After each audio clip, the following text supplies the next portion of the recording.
Hello, everybody. Hello. We are back. Once again, we are reading Genesis chapter 30 through 33. This is our Bible reading challenge. We are reading our Bible. Make sure that you are liking and sharing. Make sure you tell somebody that we are doing this challenge. Like and share. Grab your Bibles, grab your apps, or follow along.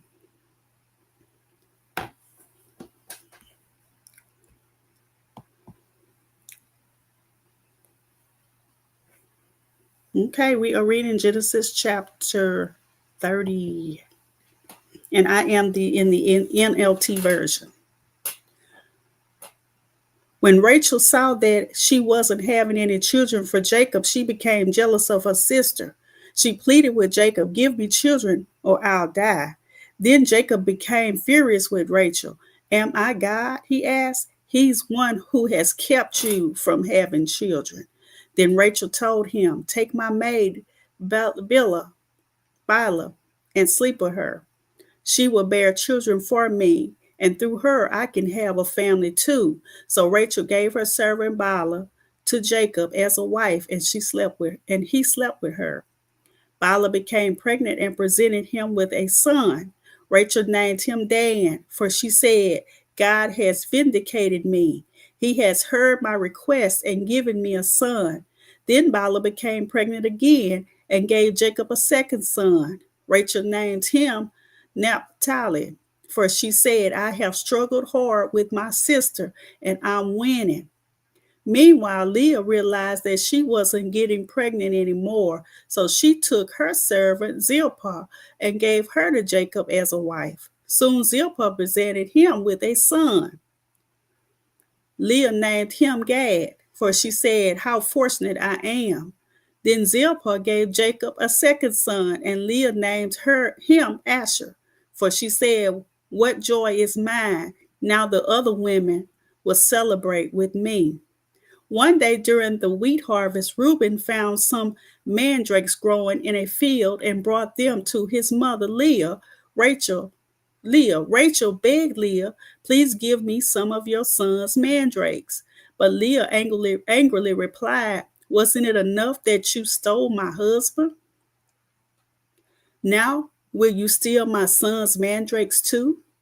Rachel answered, "I will let Jacob sleep with you tonight if you give me some of the mandrakes." So that evening, as Jacob was coming home from the field, Leah went out to meet him. "You must come and sleep with me tonight," she said. "I have paid for you with some mandrakes that my son found." So that night he slept with Leah. And God answered Leah's prayers. She became pregnant again and gave birth to a fifth son for Jacob. She named him Issachar, for she said, "God has rewarded me for giving my servant to my husband as a wife." Then Leah became pregnant again and gave birth to a sixth son for Jacob. She named him Zebulun, for she said, "God has given me a good reward. Now my husband will treat me with respect, for I have given him six sons." Later she gave birth to a daughter and named her Dinah. Then God remembered Rachel's plight and answered her prayers by enabling her to have children. She became pregnant and gave birth to a son. "God has removed my disgrace," she said, and she named him Joseph, for she said, "May the Lord add yet another son to my family." Jacob's wealth increases.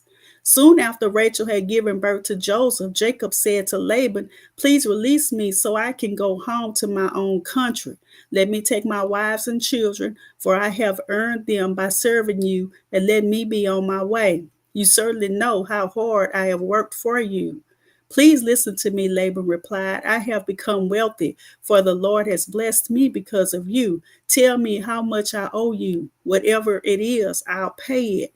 Jacob replied, "You know how hard I've worked for you, and how your flocks and herds have grown under my care. You had little indeed before I came, but your wealth has increased enormously. The Lord has blessed you through everything I've done. But now, what about me?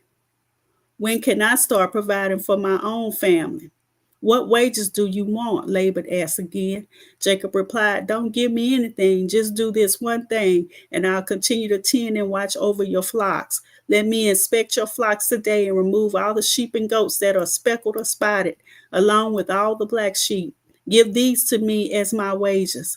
In the future, when you check on the animals you have given me as my wages, you'll see that I have been honest. If you find in my flock any goats without speckles or spots, or any sheep that are not black, you will know that I have stolen them from you." "All right," Laban replied, "it will be as you say." But that very day, Laban went out and removed the male goats that were streaked and spotted, all the female goats that were speckled and spotted or had white patches, and all the black sheep. He placed them in the care of his own sons, who took them a 3 days' journey from where Jacob was. Meanwhile, Jacob stayed in care for the rest of Laban's flock. When Jacob took some fresh branches from poplar, almond, and plane trees and peeled off strips of bark, making white streaks on them, then he placed these peeled branches in the watering troughs where the flock came to drink, for that was where they made it. And when they made it in front of the white streaked branches, they gave birth to young that were streaked, speckled, and spotted. Jacob separated those lambs from Laban's flock, and at mating time he turned the flock to face Laban's animals that were streaked or black. This is how he built his own flock instead of increasing Laban's. Whenever the stronger females were ready to mate, Jacob would place the peeled branches in the watering troughs in front of them. Then they would mate in front of the branches. But he didn't do this with the weaker ones, so the weaker lambs belonged to Laban, and the stronger ones were Jacob's. As a result, Jacob became very wealthy, with large flocks of sheep and goats, female and male servants, and many camels and donkeys.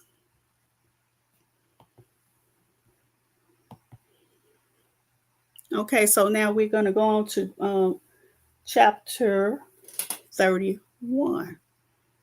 Chapter 31.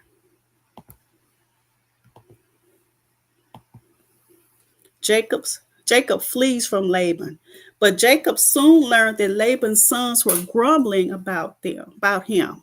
"Jacob has robbed our father of everything," they said. "He has gained all his wealth at our father's expense." And Jacob began to notice a change in Laban's attitude toward him. Then the Lord said to Jacob, "Return to the land of your father and grandfather and to your relatives there, and I will be with you." So Jacob called Rachel and Leah out to the field where he was watching his flock. He said to them, "I have noticed that your father's attitude toward me has changed, but the God of my father has been with me. You know how hard I have worked for your father, but he has cheated me, changing my wages 10 times. But God has not allowed him to do me any harm. For if he said the speckled animals will be your wages, the whole flock began to produce speckled young.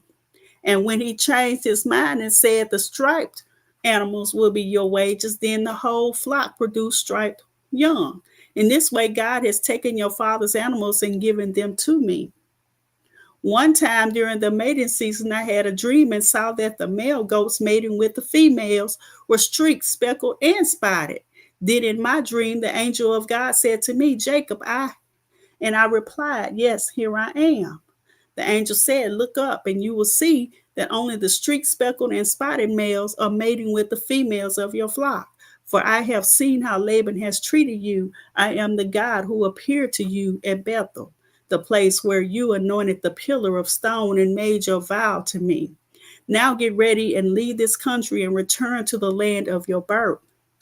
Rachel and Leah responded, That's fine with us. We won't inherit any of our father's wealth anyway. He has reduced our rights to those of foreign women. And after he sold us, he wasted the money you paid him for us. All the wealth God has given you from our father legally belongs to us and our children. So go ahead and do whatever God has told you. So Jacob put his wives and children on camels, and he drove all his livestock in front of him. He packed all the belongings he had acquired in Paddan Aram and set out for the land of Canaan, where his father Isaac lived. At the time they left, Laban was some distance away, shearing his sheep. Rachel stole her father's household idols and took them with her. Jacob outwitted Laban the Aramean, for they set out secretly and never told Laban they were leaving. So Jacob told all his possessions. Jacob took all of his possessions with him and crossed the Euphrates River, headed for the hill country of Gilead. Laban pursues Jacob. 3 days later, Laban was told that Jacob had fled. So he gathered a group of his relatives and set out in hot pursuit. He caught up with Jacob 7 days later in the hill country of Gilead. But the previous night, God had appeared to Laban the Aramean in a dream and told him, I'm warning you, leave Jacob alone. Laban caught up with Jacob as he was camped in the hill country of Gilead, and he set up his camp not far from Jacob's. What do you mean by deceiving me like this? Laban demanded. How dare you drag my daughters away like prisoners of war? Why did you slip away secretly? Why did you deceive me? And why didn't you say you wanted to leave? I would have given you a farewell feast with singing and music, accompanied by tambourines and harps. Why didn't you let me kiss my daughters and grandchildren and tell them goodbye? You have acted very foolishly. I could destroy you, but the God of your father appeared to me last night and warned me, leave Jacob alone. I can understand your feelings that you must go and your intense longing for your father's home, but why have you stolen my gods? I rushed away because I was afraid, Jacob answered. I thought you would take your daughters from me by force. But as for your gods, see if you can find them and let the person who has taken them die. And if you find anything else that belongs to you, identify it before all these relatives of ours, and I will give it back. But Jacob did not know that Rachel had stolen the household items. Laban went first into Jacob's tent to search there, then into Leah's, and then the tents of the 2 servant wives. But he found nothing. Finally, he went into Rachel's tent, but Rachel had taken the household idols and hidden them in her camel saddle, and now she was sitting on them.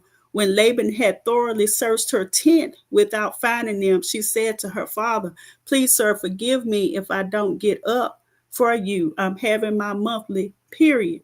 But Laban continued his search, but he could not find the household idols.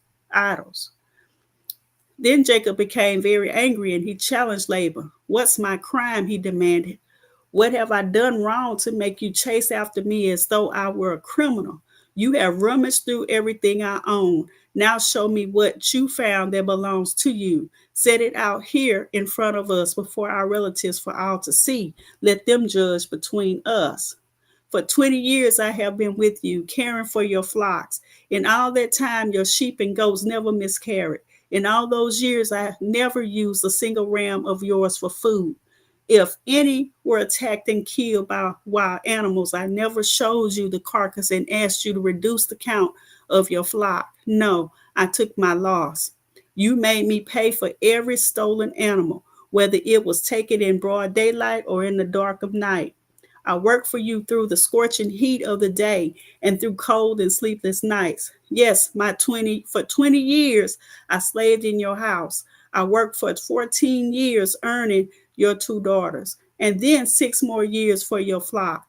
and you changed my ways 10 times. In fact, if the God of my father had not been on my side, the God of Abraham and the fearsome God of Isaac, you would have sent me away empty handed. But God has seen your abuse and my hard work. That is why he appeared to you last night and rebuked you. Jacob's treaty with Laban.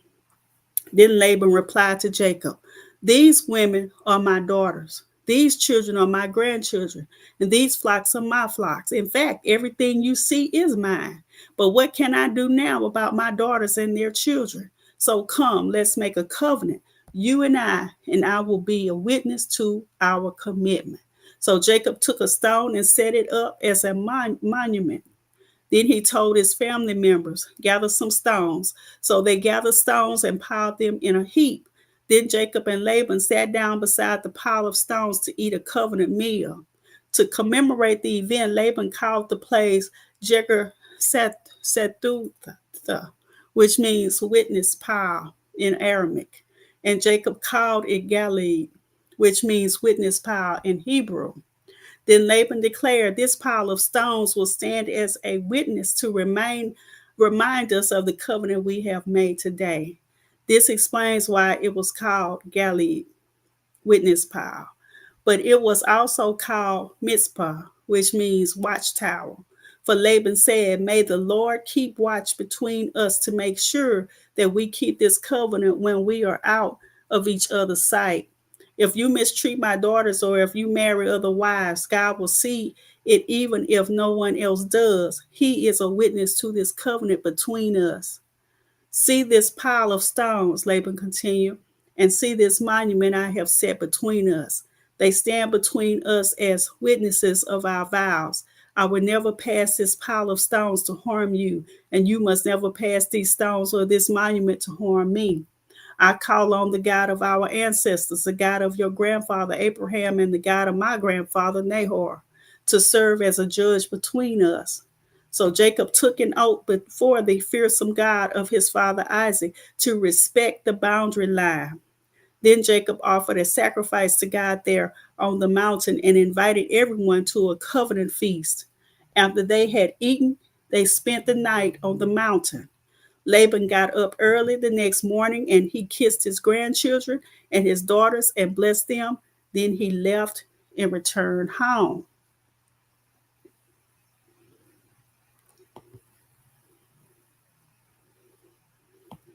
Okay, so we are about to move on to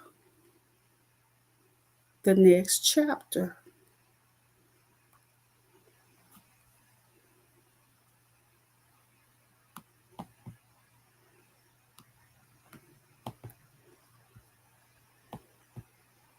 Genesis 32. Genesis 32.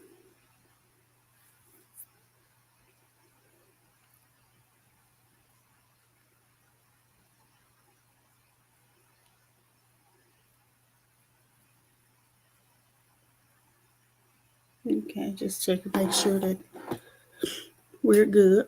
Genesis 32. As Jacob started on his way again, angels of God came to meet him. When Jacob saw them, he exclaimed, this is God's camp. So he named the place Mahanaim.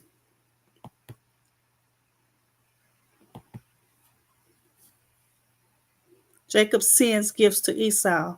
Then Jacob sent messengers ahead to his brother Esau, who was living in the region of Seir in the land of Edom. He told them, give this message to my master Esau. Humble greetings from your servant Jacob.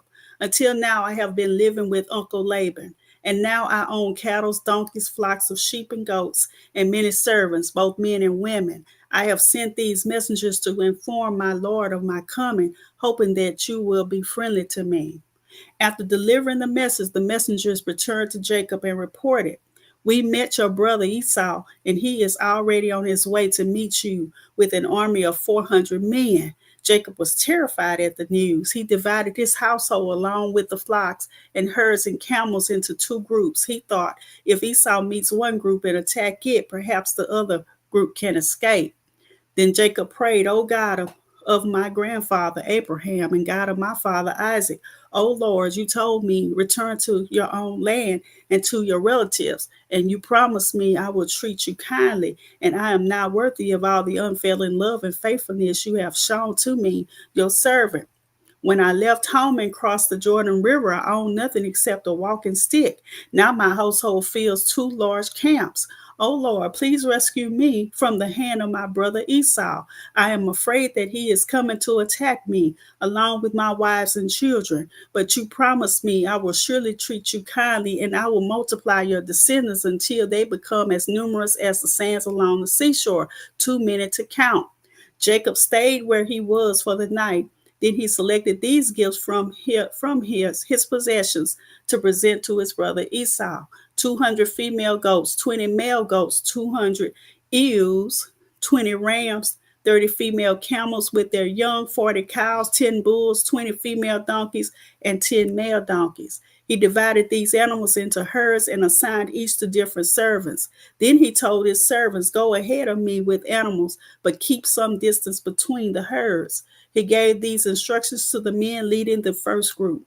When my brother Esau meets you, he will ask, whose servant are you? Where are you going? Who owns these animals? You must reply, they belong to your servant Jacob, but they are a gift for his master Esau. Look, he is coming right behind us. Jacob gave the same instruction to the second and the third herdsman, and to all who follow behind the herds. You must say the same thing to Esau when you meet him. And be sure to say, look, your servant Jacob is right behind us. Jacob thought, I will try to appease him by sending gifts ahead of me. When I see him in person, perhaps he will be friendly to me. So the gifts were sent on ahead, while Jacob himself spent the night in the camp. Jacob wrestles with God. During the night, Jacob got up and took his two wives, his two servant wives, and his 11 sons and crossed the Jabbok River with them. After taking them to the other side, he sent over all his possessions. This left Jacob all alone in the camp, and a man came and wrestled with him until the dawn began to break. When the man saw that he would not win the match, he touched Jacob's hip and wrenched it out of its socket. Then the man said, let me go, for the dawn is breaking. But Jacob said, I will not let you go unless you bless me. What is your name? The man asked. He replied, Jacob. Your name will no longer be Jacob, the man told him. From now on, you will be called Israel, because you have fought with God and with men and have won. Please tell me your name, Jacob said. Why do you want to know my name? The man replied. Then he blessed Jacob there. Jacob named the place Peniel, which means face of God, for he said, I have seen God face to face, yet my life has been spared. The sun was rising as Jacob left Peniel, and he was limping because of the injury to his hip. Even today, the people of Israel don't eat the tendon near the hip socket because of what happened that night when the man strained the tendon of Jacob's hip.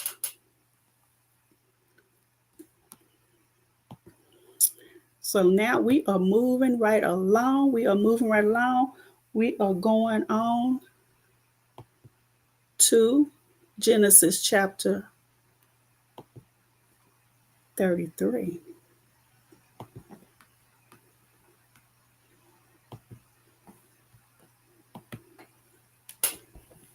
Jacob and Esau make peace. Then Jacob looked up and saw Esau coming with his 400 men. So he divided the children among Leah, Rachel, and his two servant wives.